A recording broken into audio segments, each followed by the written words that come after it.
You know what really upsets me? People act like Neymar's career began in Europe, but they forget by the time he arrived, he was already a legend in the making. By 22, he had played over 230 professional matches, scored or assisted just as many goals, and won 72 trophies and awards before even stepping foot in Europe. Oh, and let's not forget he was nominated for the Ballon d'Or twice while still playing in Brazil, something no South American player had ever done before. But what if I told you Neymar's career almost never happened? He barely survived a tragic accident when he was just 4 months old. It was supposed to be a normal family trip. His parents were driving to visit relatives until a car swerved straight into their lane. The impact was brutal. His father, badly injured, screaming in pain. His football career, over in an instant. But the real terror came when he turned to look at the baby's seat and Neymar was gone. His father panicked. Neymar was missing. Had he been thrown from the car? Was he even alive? And then his mother found him, trapped under the seat, covered in blood, unconscious. This is the untold story of how Neymar became a legend. The car was wrecked, his father, barely conscious, in excruciating pain, but all he could think about was Neymar. For a brief, terrifying moment, he thought his son was gone, ejected from the car, lost forever. Then, his mother screamed. She had found him underneath the seat, blood running down his tiny head, unmoving. His father, still in agony, thought the worst. Was Neymar even alive? And then a miracle. Neymar was breathing, bruised, bleeding, but somehow, without a single broken bone. That moment changed everything. His father, a former footballer himself, knew one thing. He had lost his own career to that crash, but Neymar would rise. He made a promise, my son will be greater than I ever was, and from that day forward, Neymar's journey truly began. By the time he was 6, he wasn't just playing football, he was rewriting the rules of the game.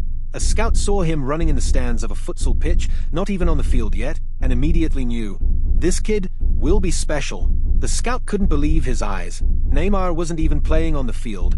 He was just a kid, running in the stands, zigzagging between seats like he was dodging defenders. But the way he moved, the speed, the control, it was unreal. Without a second thought, the scout called his contacts. I found the next great one, and just like that, 6-year-old Neymar went from the stands to the futsal court. The moment he stepped onto that pitch, everything changed. Neymar wasn't just good. He was electric. The ball stuck to his feet like it was tied with a string. Defenders were helpless. He made them disappear. Word spread like wildfire. People traveled just to watch him play. The futsal courts were packed. Even Robinho, one of Brazil's biggest stars at the time, came to see what the hype was all about. And it wasn't just Robinho. One day, a man named Zito, a Santos legend, heard whispers about the boy who could do the impossible. Skeptical, he went to see for himself. One game. That's all it took.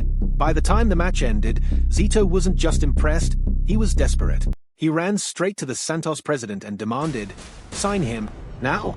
But there was a problem. Santos didn't even have a youth team young enough for Neymar. So what did they do? They built one. From scratch. Just for him. Santos didn't just sign Neymar. They built an entire team just to make it happen.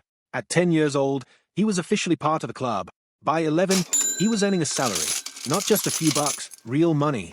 Enough to help his family move into a better home. Most kids his age were just playing for fun. But Neymar, he was already a professional in the making. And while most kids his age played on grass, Neymar was perfecting his craft on the futsal courts, a decision that would define his entire style of play.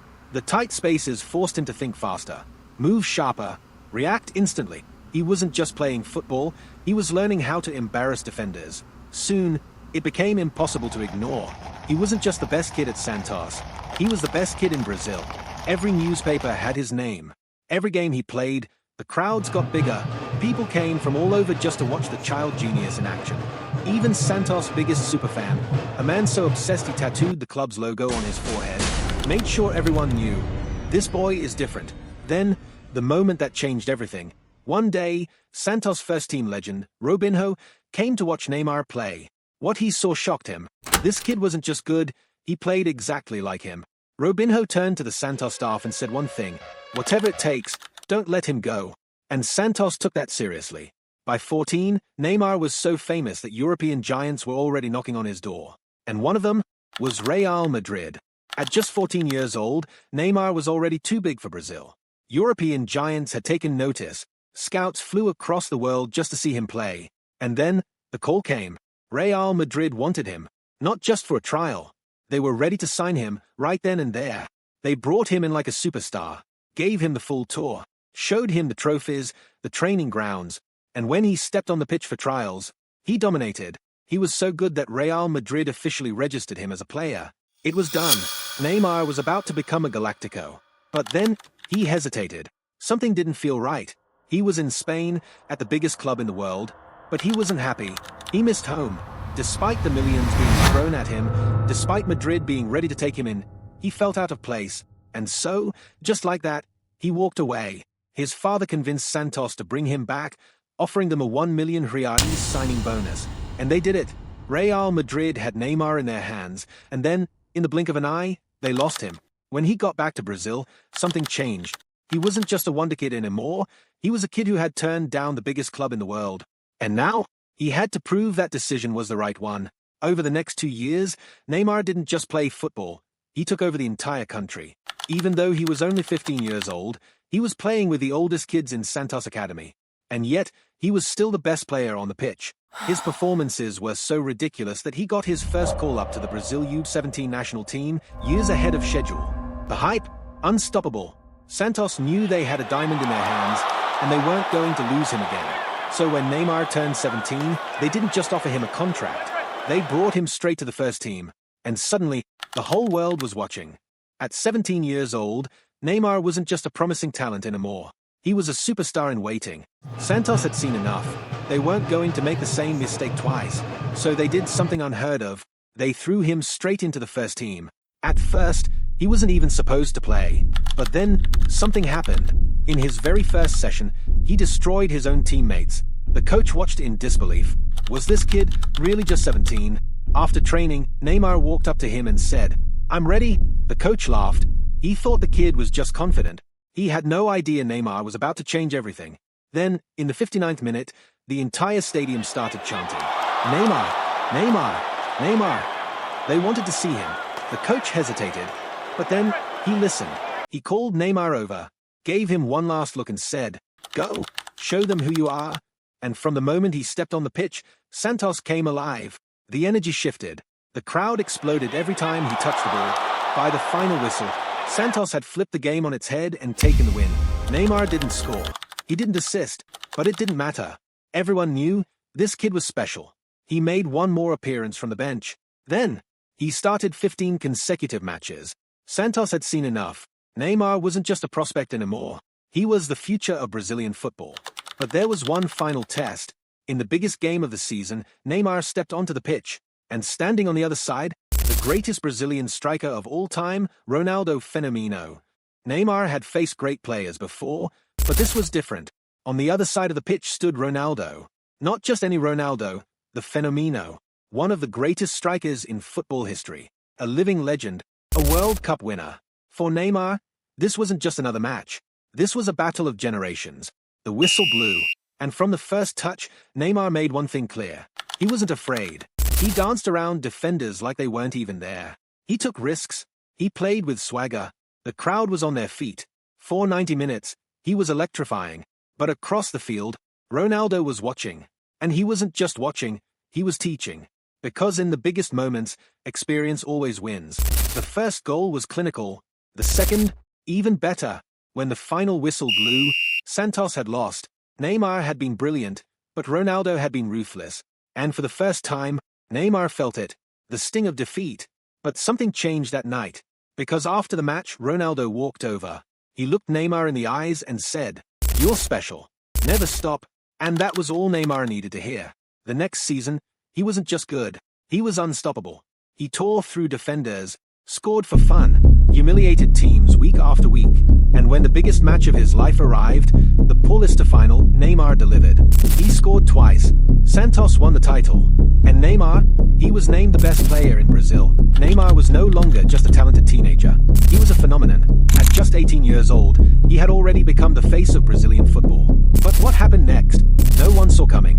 In the Copa do Brasil, Neymar wasn't just playing well, he was rewriting history. Game dominated. Goals, assists, magical moments. Then, in the knockout rounds, something ridiculous happened.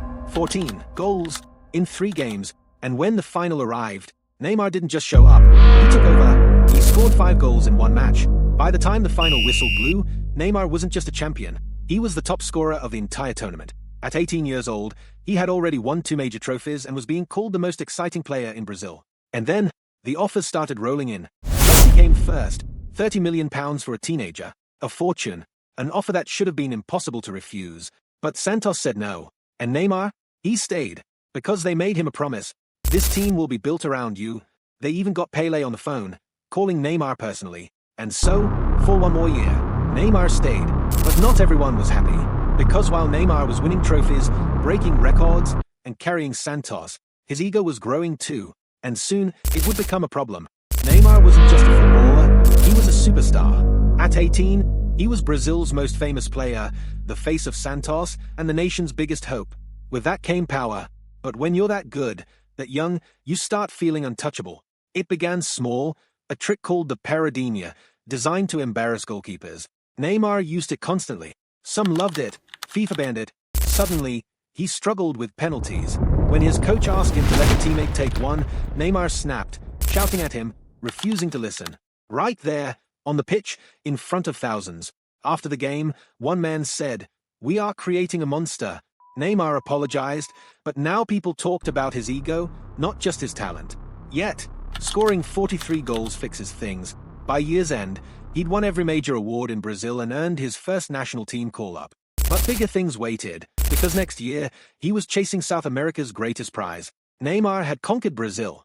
Now, he was after South America's biggest prize, the Copa Libertadores.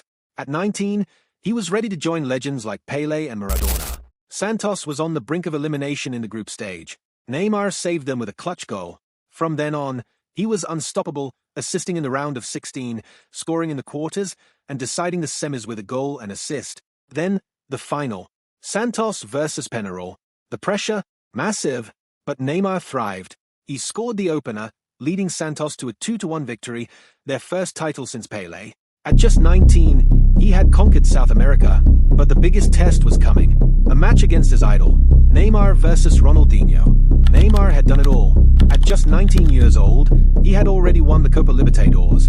He was the king of South America. But now, he was about to step onto the pitch for the greatest match of his life, because standing on the other side of the pitch was his idol, Ronaldinho, the man who inspired him, the legend he grew up watching, the player who once ruled world football. And now, Neymar wasn't just watching, he was facing him.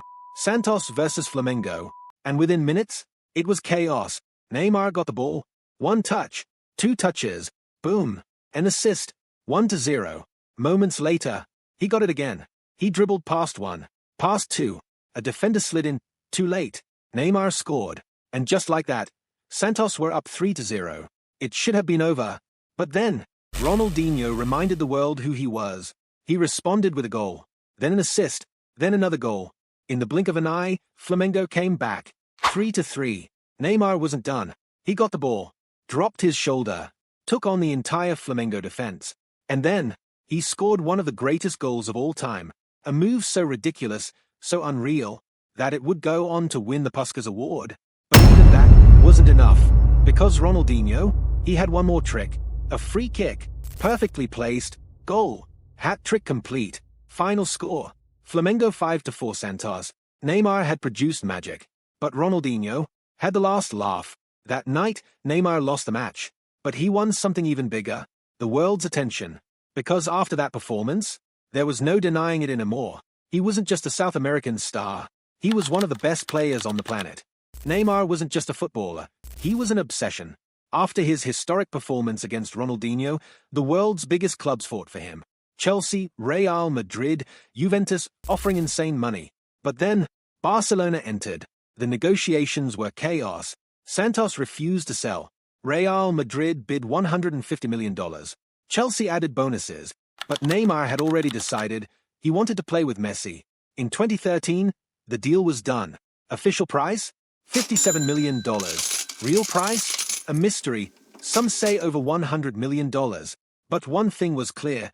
Barcelona had just signed the world's most exciting player. the Champions League, El Clasico. Neymar's dream was reality, and over the next 4 years, he wouldn't just play with Messi, he would help build one of the greatest teams ever.